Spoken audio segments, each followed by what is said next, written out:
धन्यवाद मान्यवर, आपने इस रेल बजट पर मुझे बोलने का मौका दिया। मान्यवर, सरकार की ओर से मंत्री जी का बयान आया कि निजीकरण रेलवे का नहीं किया जाएगा,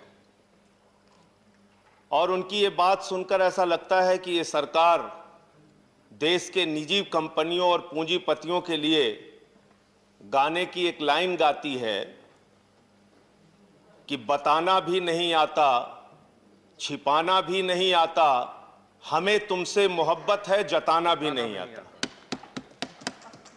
निजीकरण करना भी है और मना भी करना है। आपने कहा निजीकरण नहीं करेंगे। 109 प्राइम रूट्स पर आप 150 ट्रेनें चलाने जा रहे हैं। देश के 50 रेलवे स्टेशंस को आप निजी हाथों को देने जा रहे हैं।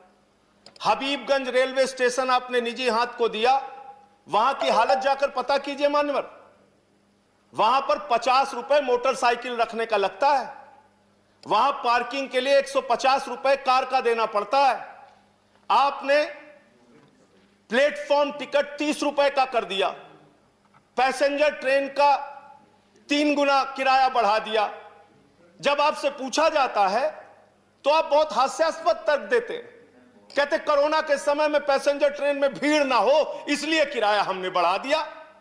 पेट्रोल का दाम क्यों बढ़ाया? बोले कार ना चलाने पाए, मोटरसाइकिल ना चलाने पाए। डीजल का दाम क्यों बढ़ा दिया? माल की ढुलाई ना होने पाए। अरे गैस का दाम क्यों बढ़ा दिया? लोग खाना ना खाने पाए। यह आपका तर्क है। देश में कोई भी चीज महंगाई बढ़ाने के लिए आप एक नया हास्यास्पद तर्क लेके आते हैं जिसका सच्चाई से कोई लेना देना नहीं होता। निजीकरण आप कैसे कर रहे हैं? मेंटेनेंस के क्षेत्र में निजीकरण, सफाई कार्यों के क्षेत्र में निजीकरण, फैक्ट्री और उत्पादन के क्षेत्र में निजीकरण, सिग्नल के क्षेत्र में निजीकरण, इलेक्ट्रिफिकेशन के क्षेत्र में निजीकरण। रेलवे में मजदूरों की, सरकारी कर्मचारियों की संख्या मानवर 1974 के स्वर्गीय जॉर्ज फर्नांडिस जी के आंदोलन में, रेल हड़ताल में 17 लाख कर्मचारी होते थे। जब ट्रेनें कम थी, जब यात्री एक जगह से दूसरे जगह कम यात्रा करते थे। आज 2.5 करोड़ लोग प्रतिदिन एक स्थान से दूसरे स्थान रेलवे के माध्यम से जाते हैं, और आज आपने कर्मचारियों की संख्या पहुंचा दी 12,26,000। 17 लाख से घटा के 12 लाख। यह निजीकरण के कारण हुआ, हर क्षेत्र में निजीकरण के कारण हुआ। और अब आप तो एक नया तरीका लेके आ गए हैं, लेटरल एंट्री। आईएएस भी आप लेटरल एंट्री के जरिए बना रहे हैं। 39 आईएएस आपने लेटरल एंट्री के जरिए बनाए, और जिसमें आरक्षण के नियमों की, एससी, एसटी, ओबीसी के आरक्षण को पूरी तरीके से खत्म कर दिया आपने। और निजीकरण जो आप रेलवे में लेके आ रहे हैं, इसके पीछे आपकी सबसे खतरनाक मंशा है एसटी, एससी, ओबीसी के आरक्षण को धीरे धीरे समाप्त करने की आपकी योजना है। यह मूल मंशा आपकी है।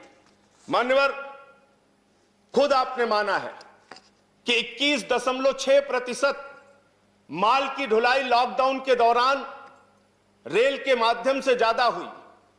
यानी रेलवे के कर्मचारी पूरी निष्ठा के साथ, ईमानदारी के साथ काम करते हैं, और उस लॉकडाउन में काम करने के कारण, कई कर्मचारी जो कोरोना योद्धा जिनको आप कह सकते हैं, उनकी जान भी गई। 50 लाख रुपए मुआवजा कर्मचारी संगठन मांग करते हैं।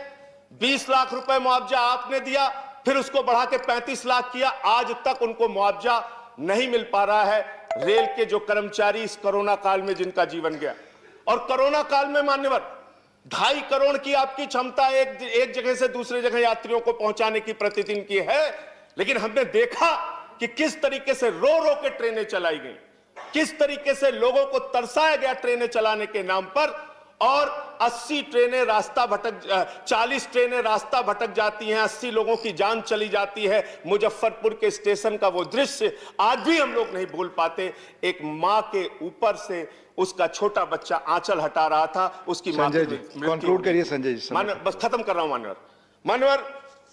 अंत में सिर्फ इतना ही बात कहना चाहता हूं कि आप कृपा करके रेलवे कर्मचारियों को निजी हाथों में मत दीजिए। यह एक बहुत बड़ा सेक्टर है जहां से रोजगार भी मिलता है और जहां गरीब आदमी को एक भरोसा होता है कि हम सस्ते में दामों में यात्रा कर पाएंगे, सस्ते किराए में यात्रा कर पाएंगे।